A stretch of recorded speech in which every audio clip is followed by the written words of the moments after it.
So we're done, right? Are we done? Okay. So how do we do the first one?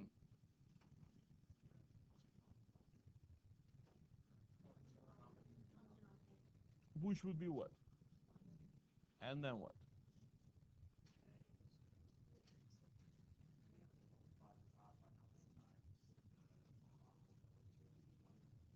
So the first one you would have to multiply by 10 over 10. Oh, oh yeah, I cannot do circles with this magic pen, because it does that every time I do a circle. So 10 over 10, this is 5 over 5, and this is 4 over 4, right? And then you'll get 10 minus 10 plus 12, right? Which is 12, right? Which reduces to 2 over 5. Or you can notice that 2 over 4 can be reduced, right? So this is same as 1/2, and 1/2 minus 1/2, they're going to cancel, so 3/5. But whichever you told me, that's correct. It works. It's just a lot longer. So always look for ways to reduce your fractions. Now, what?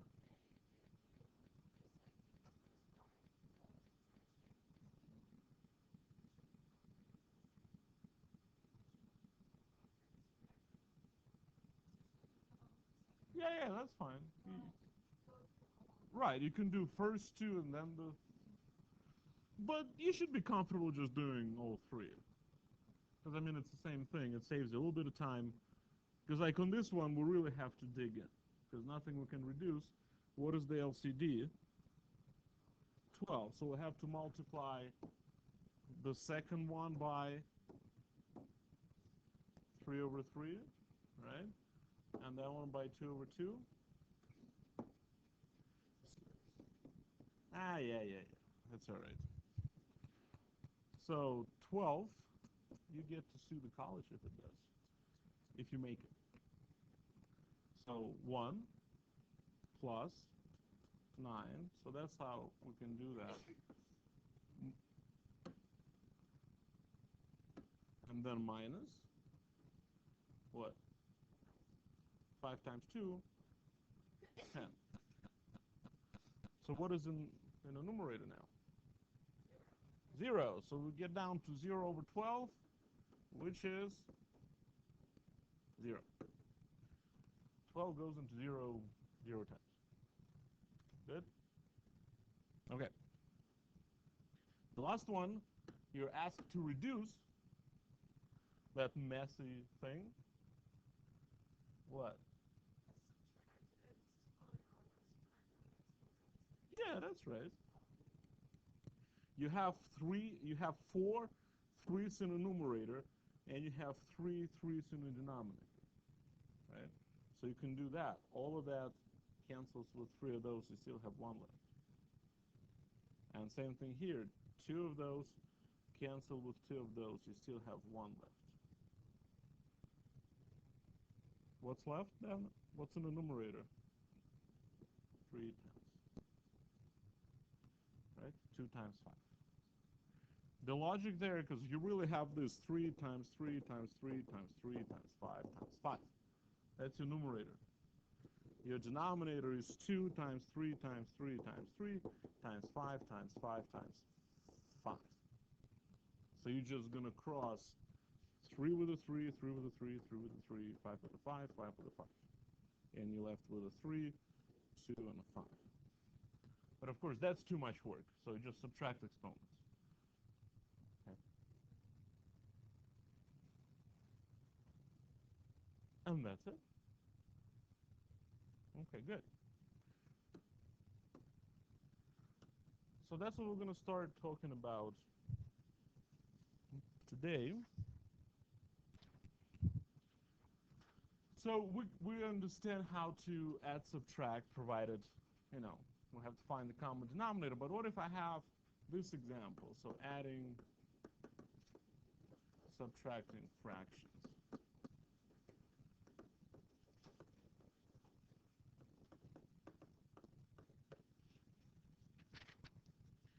So what if I have something messy like this? 5/63 minus 7/48.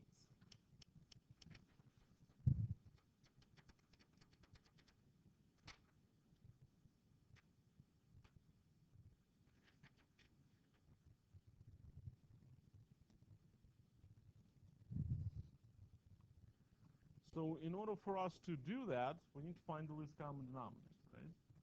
Is that trivial what the least common denominator is here in this case? Do we see right away what is the smallest number that is divisible by 63 and 48?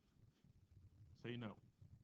You shouldn't be able to see that number. It's probably something huge, right? I mean, with a 3, 4, and 6, we can say it's 12. But here, we can always find a common denominator by just going 63 times 48. That's a common denominator, but it's not the least common denominator. Not necessarily, right? We want to find the least common denominator because that will result in the smallest fraction, which we might not have to reduce, right? Because we want to make it simpler. Because if you end up with a really big fraction, it's harder to reduce in the end. The smaller denominator makes it easier to reduce. So here's the process, really, and you probably were never shown that, but here's the logic of how to find the least common denominator. Because you want to find all the factors that go into each of those single denominators. So the first step would be to factor each of those denominators. So finding the LCD,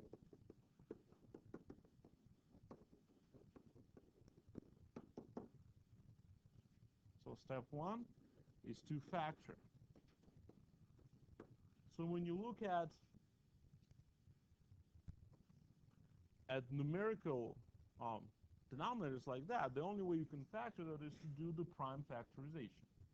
Okay, so split it into product of primes. So 63.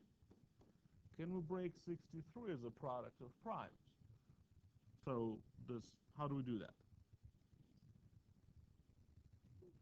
Yeah, good. So you see that 63 is divisible by 3. 3 is a prime number, so I can say 63 is 3 times, which appears to be 21, right? And then 21, can you break 21 as the product of primes? Yeah, so you get 3 times 3 times 7, or 3 squared times 7.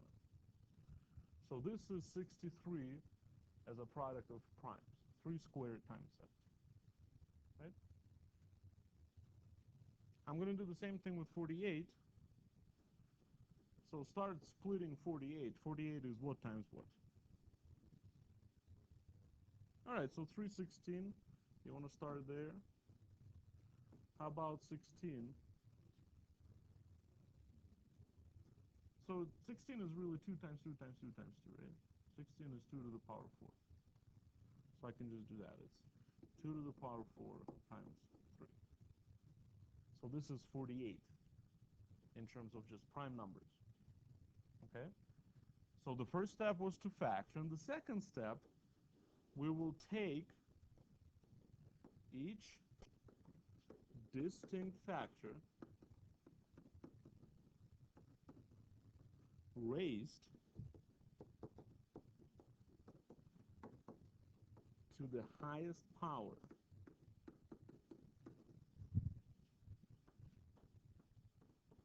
it appears in. So we pick the highest powers of all of our distinct factors. This one, I think it appears. There is an, I'll try again.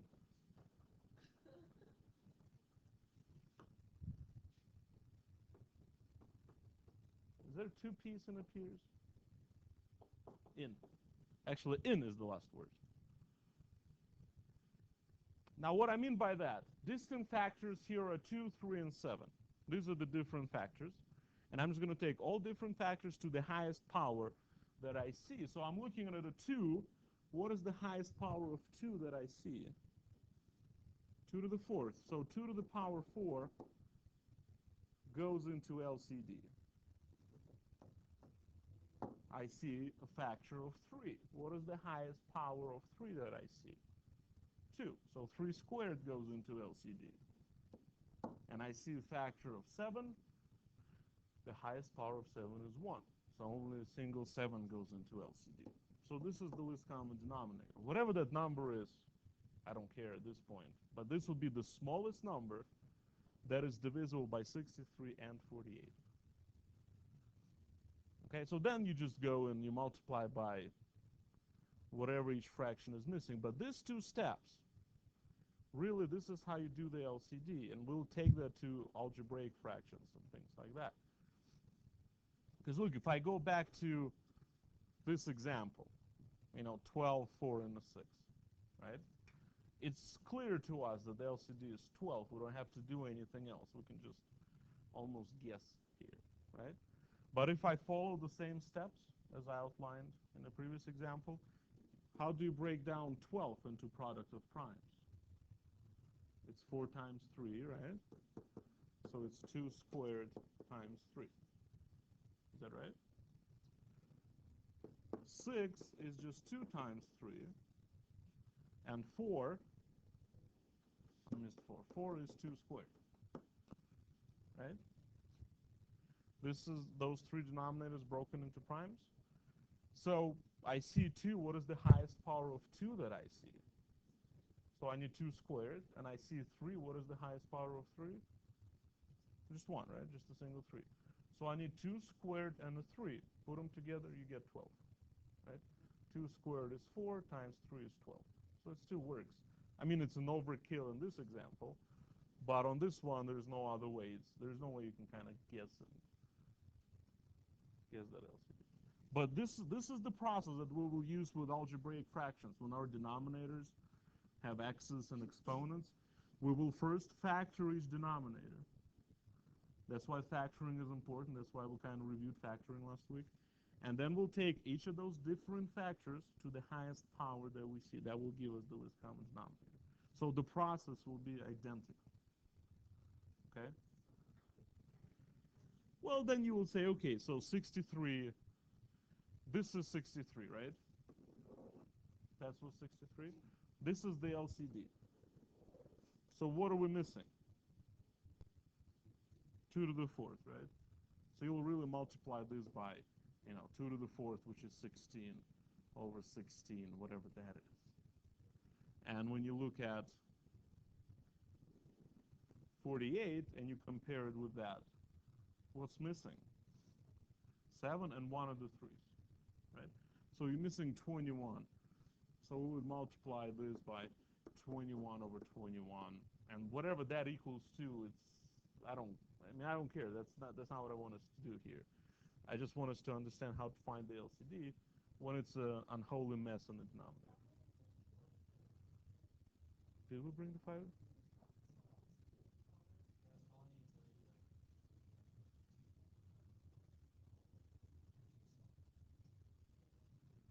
Which step?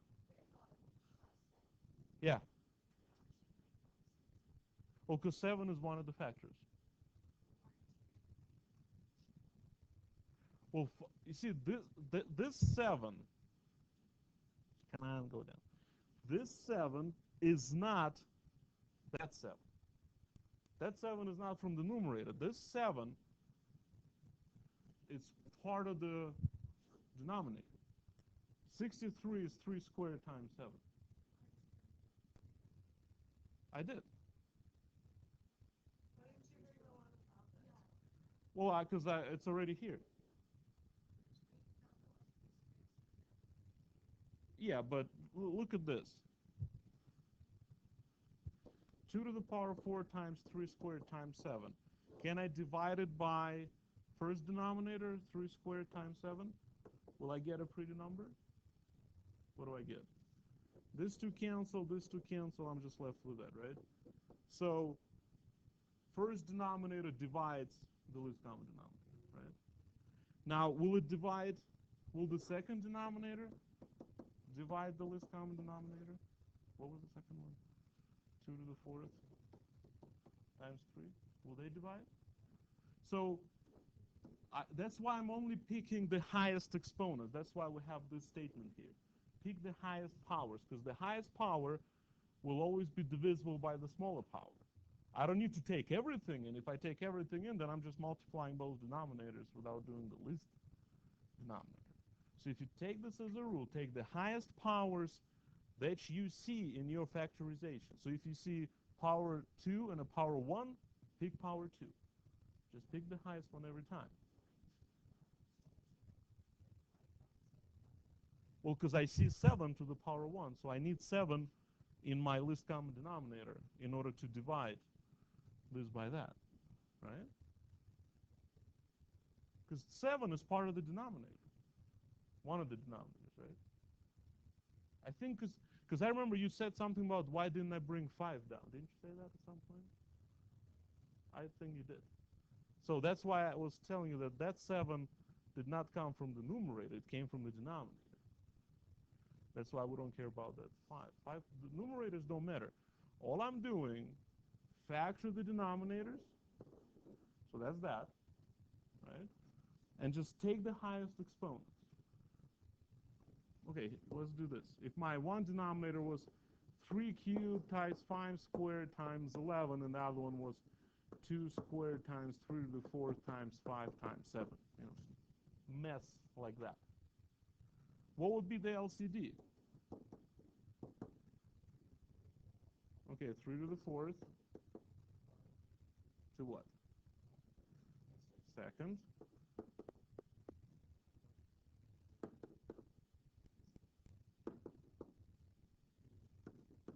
Yeah.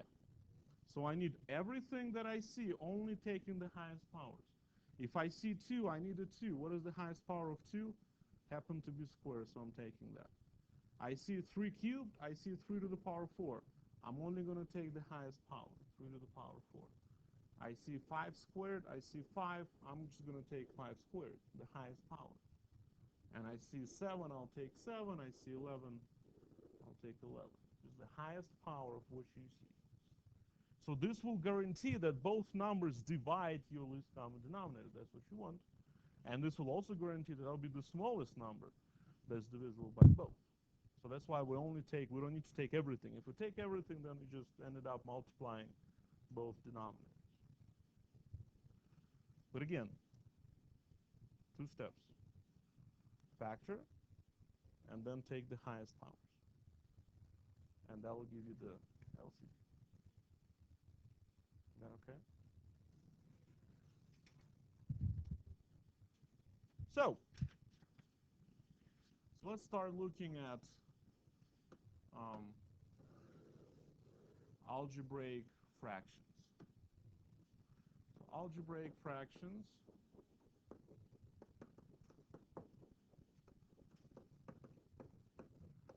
or sometimes called rational expressions.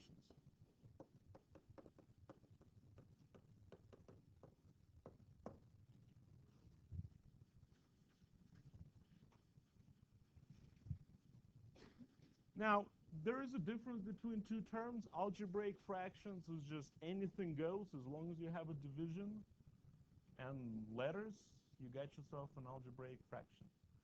A rational expression is something a little more well-behaved, is when you have something pretty in the numerator and something pretty in the denominator. So algebraic fraction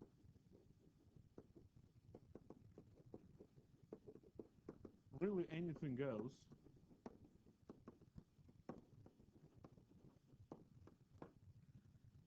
You just have letters and division. So anything you can dream up will be an algebraic fraction. So for example, I don't know, x cubed minus 3x over square root of x would be an algebraic fraction. It has letters and division. I can toss in another letter, z. It'll still be an algebraic fraction. Letters and division. Now, rational expressions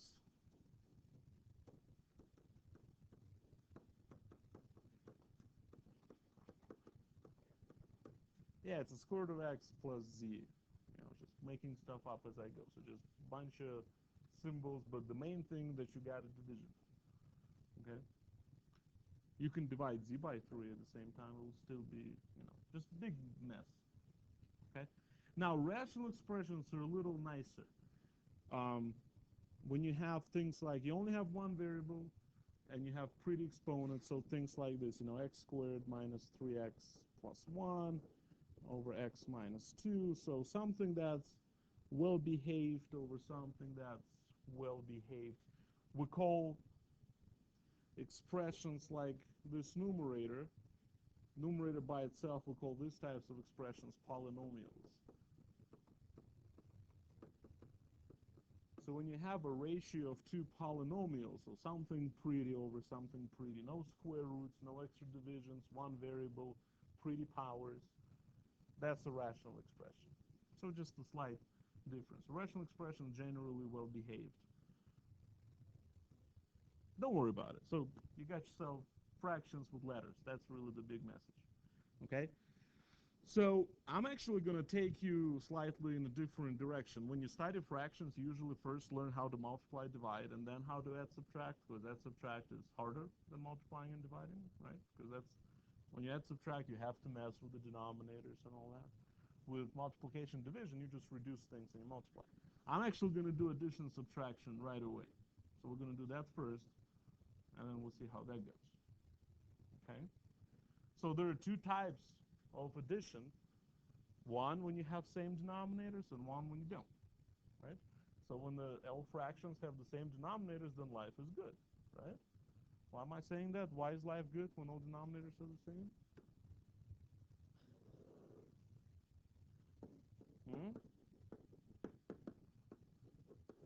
Anyone? Why is it good to have same denominators? Yeah, it's easier. You don't have to worry about the LCD and so forth. So adding, subtracting.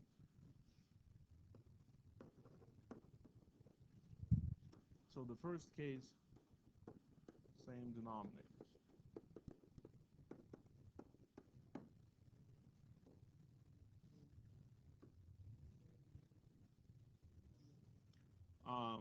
So again, the idea is if you take three fractions like that, a over d plus b over d minus c over d. Denominator is the same across all of them, so denominator stays as a d, while in the numerator you just have to perform the operation, so a plus b minus c.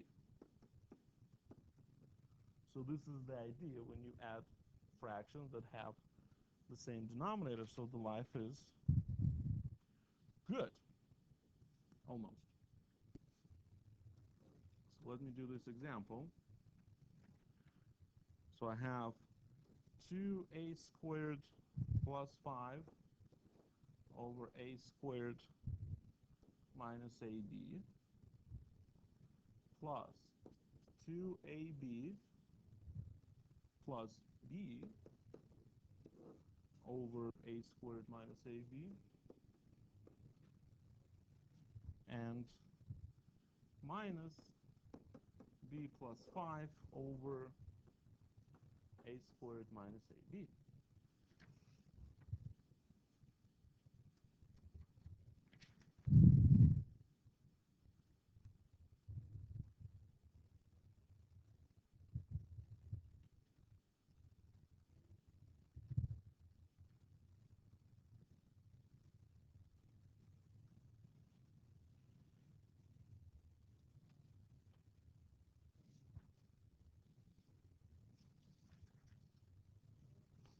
So what do you notice about these three fractions? What's the good news? Denominators are the same. So I know in the end I'm going to end up with something big, but the denominator will remain a squared minus ab. Denominator is not going to change. Now, in the numerator, and this is where you kind of have to be careful, because it's whatever's in the first numerator, the entire numerator, plus the entire numerator minus the entire numerator, right? That's the idea. So it's really easy to lose track of your signs when you do that. Okay, so I suggest every time you do these problems, just put parentheses around every numerator, regardless of pluses or minuses. This will allow you to keep track of your signs. Because it's whatever in the first numerator plus whatever in the second numerator minus whatever is in the third numerator. You really need the parenthesis on the third step, because that negative has to distribute through that. That will make you subtracting the entire numerator, not just part of it. Because the common mistake would be just to write minus b, but then plus 5. And then you're not subtracting the whole numerator. Does that make sense? Why that negative has to distribute?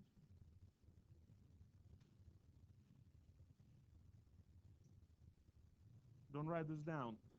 12 over 13 minus 10 over 13. What does that equal to? 2 over 13. Do you all agree with that?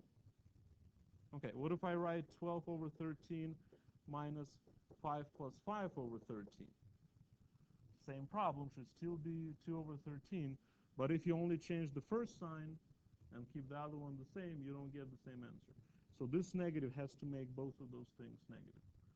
So that's why it's really important that we make sure that the negative sign distributes and changes all the signs in front of the negative. I mean, after negative. With the pluses, that doesn't matter. The pluses will stay the same.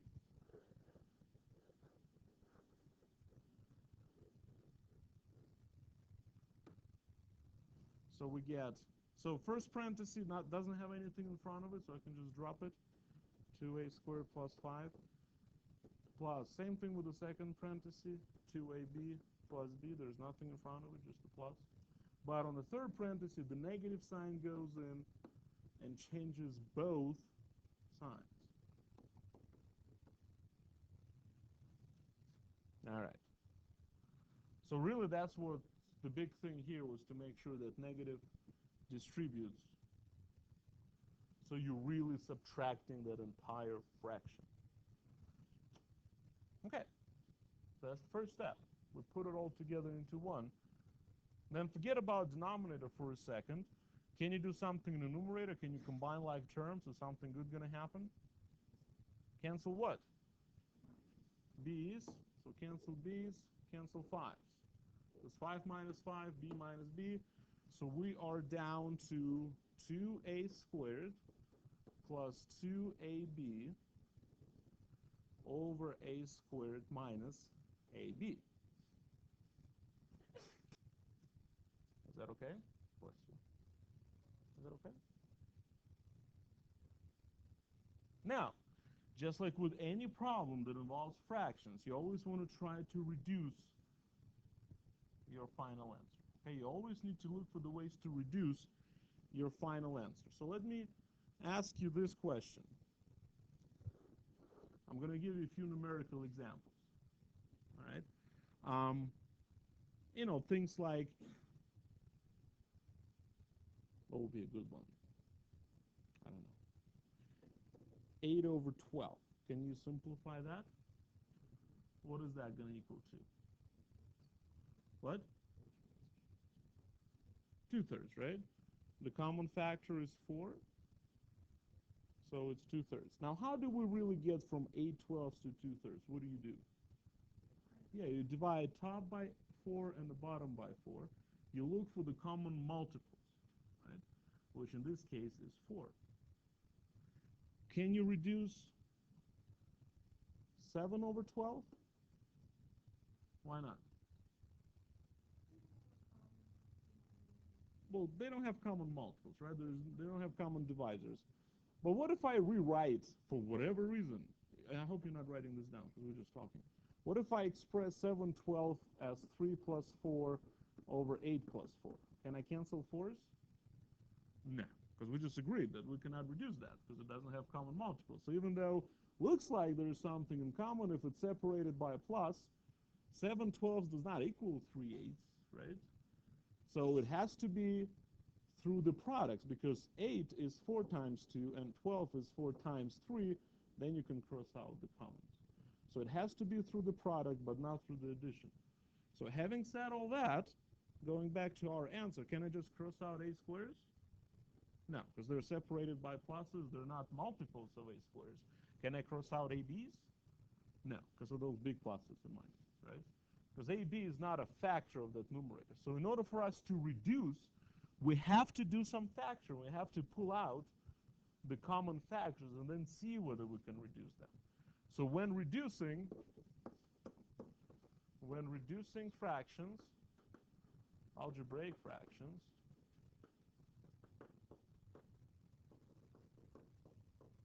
we have to, 1, factor, 2, cross out common factors.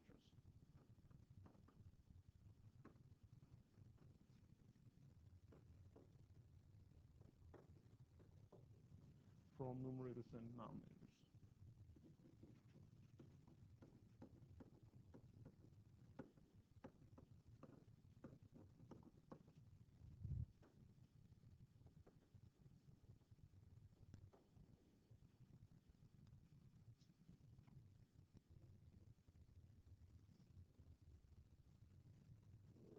So this is where we're at right now.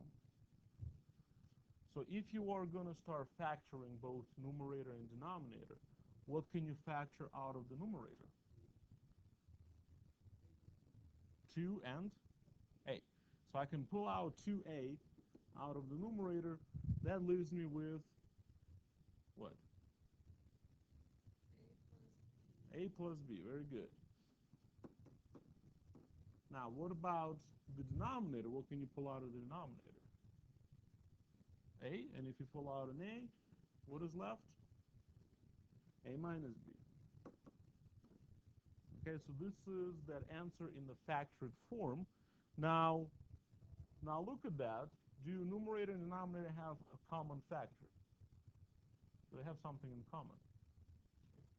A, right? The numerator has a in it, and denominator has a multiple of a, so I can only cross out the a's in this case. These are the common multiples, just like when you cross out 4 here and there. This is what numerator and denominator has in common. Yes?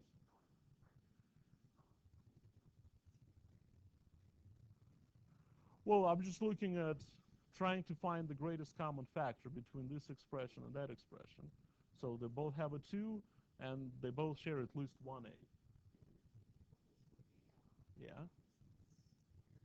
So the a squared just turns into single a. Yeah. Because when you pull out the common factor, you divide, really. So it's 2a squared divided by 2a. You're just left with 1a. So now we're done. This is the final answer. 2a plus b over a minus b. Nothing else we can cross out. Even though you attempted to do some more crossing, it doesn't have any more common factors there. A plus b is very much different from a minus b. Right? Okay. Good attempt. If I pull the minus out, it will change both signs. A will become negative, and b will become positive. So really it becomes b minus a. Kind of flips, right? If you take a negative out, a will become negative, but b will become positive.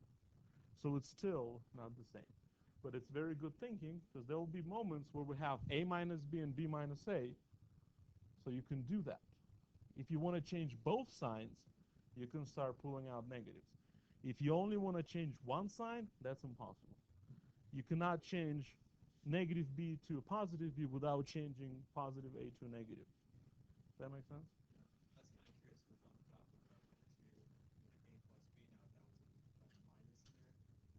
Yeah, if this was a minus b over a minus b, then you can cross those out, because then they're identical. But a plus b is different from a minus b. Just assign values. Let's 7 and 5. 7 plus 5 is 12. 7 minus 5 is 2. Technically, you can reduce them, but that's just a coincidence. Okay, so depending on the values, you might not get anything pretty. But here's the idea. If the denominators are the same, go ahead and pull them together. Make sure you distribute the negative signs. So one way to remember that, just throw parentheses everywhere. And then when you open up the parentheses, the negative sign will get distributed. Simplify, then do your best to factor and reduce to get to the final answer.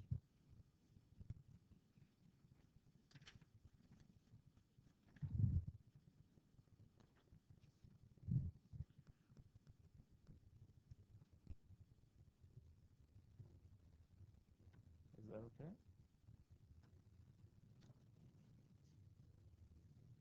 I want to do this one.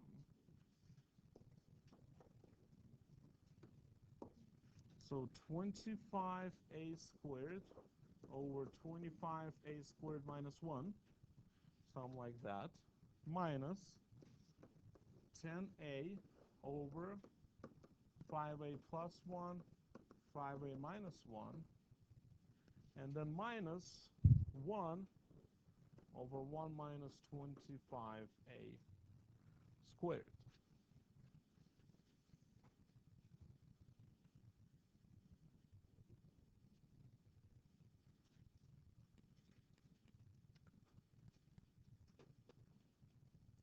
So the way it is written, the denominators feel different, right? Just from looking at it, they don't look the same. But what is 5a plus 1 times 5a minus 1? What is that equals to? 25a squared minus 1. So really, this first denominator, let's leave it as it is. The second denominator is that really, right? If you actually perform that product. Now, the third denominator is 1 minus 25a squared, which is different from the first one. But this is kind of what you were asking earlier about. Take out the negative, because here, both signs are different. Here, 25 is negative, 25 is positive, while 1 is positive, 1 is negative. So you want to change both signs. So this is where you can take out the negative. And it will make negative 25 into positive 25 and positive 1 into negative 1. So see what will happen if you do that. If you pull out a negative, it will really flip that expression.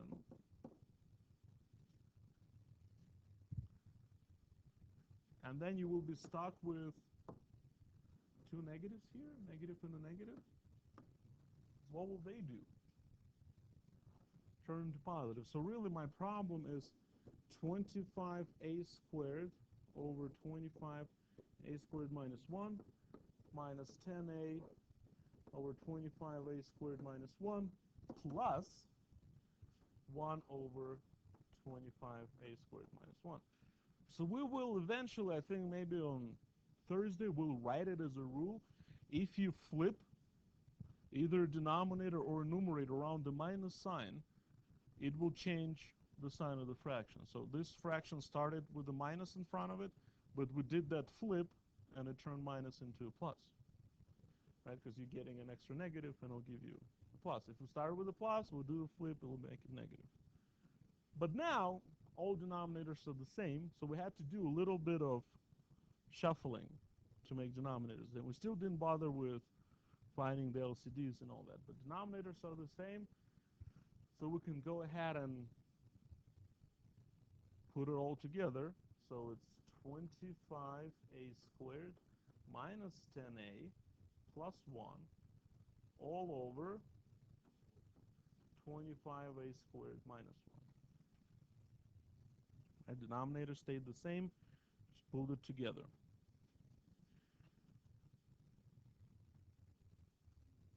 Denominator stays the same, and you went 25a squared minus 10 plus 1, just like you do with fractions. Is that okay? Can I cross out 25a squares? I know, you have that urge to cross out, but you can't, because it's not a multiple. It's not a factor. If it has a minus kind of next to it, if it's not factored, you cannot cross it out. So this would be like subtracting 25 from the numerator, subtracting 25 from the denominator, which is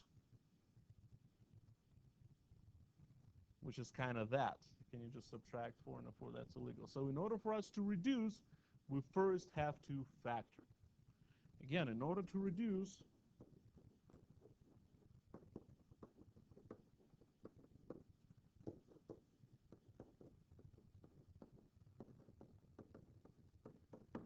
And we will have that urge every time we write problems like that, start crossing things that look the same. And we have to fight that urge. We have to remember to factor first. And I'm not sure where that urge is coming from, but it's there.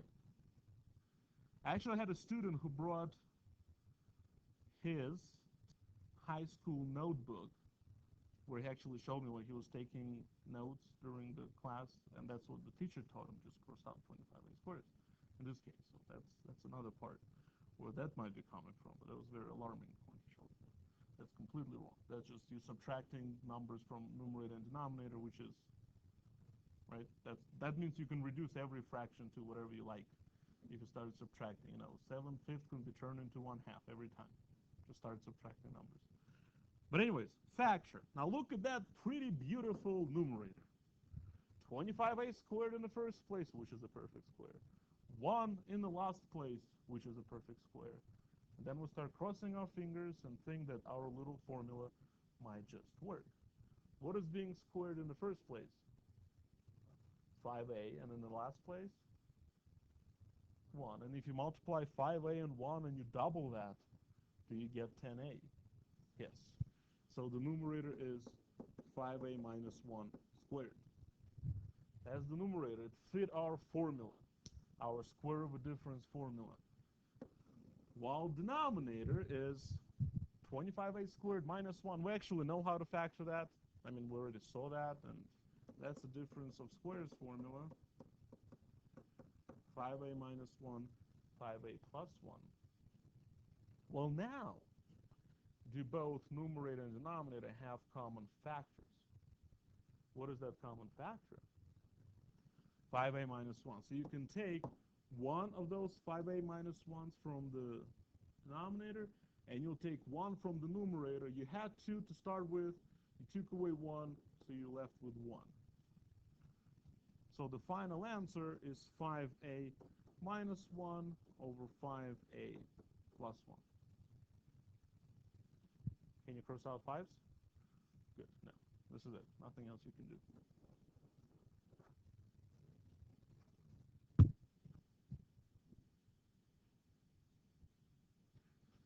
So that big ugly thing turned into something a little more manageable.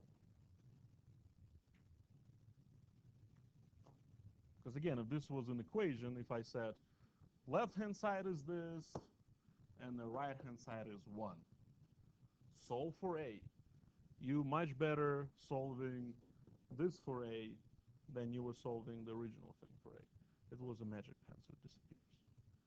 But that's the idea. That's why it's important for us to be able to simplify those things, makes our equations smaller before we even do anything else. Yeah? So the big thing from today, be very careful when you have those minuses, make sure they distribute. Okay? And 2, make sure you factor before you reduce. We can only cross out common factors, not common looking things, but just common factors. So that's why it's important to factor first before reducing. Yeah? Well, you always have to reduce your fractions. Leaving your fractions in unreduced form is politically incorrect. Okay, good. So I have a worksheet for you.